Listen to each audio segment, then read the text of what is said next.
He was the very first UFC champion of the world. Oh.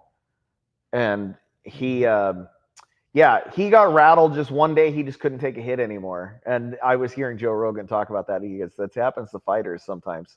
Just like all of a sudden they just can't handle it anymore. And that was what happened to him. Like all of a sudden, like he was doing really well.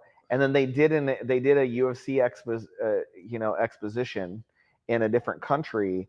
And everybody got food poisoning. They all got food poisoning. And they all started, like, a lot of them did. I shouldn't say all of them did, but a lot of them did. And he got food poisoning right before he had the match.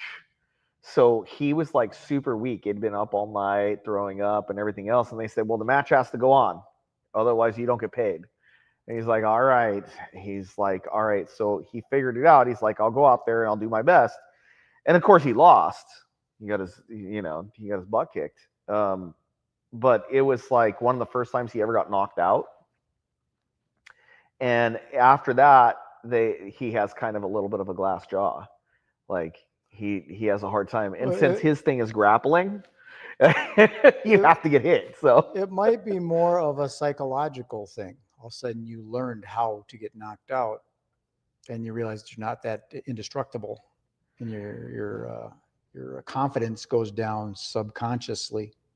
I don't know. Like, he's not really the kind of guy to get that kind of nervous. I mean, he still puts himself out there a lot, and it's not like he's completely retired from it. He does security and all that kind of stuff. So he's not afraid of getting hit. He just... Yeah, but you kind of wonder, what is it that made it all of a sudden knockoutable? He just gets dizzy and then just... yeah.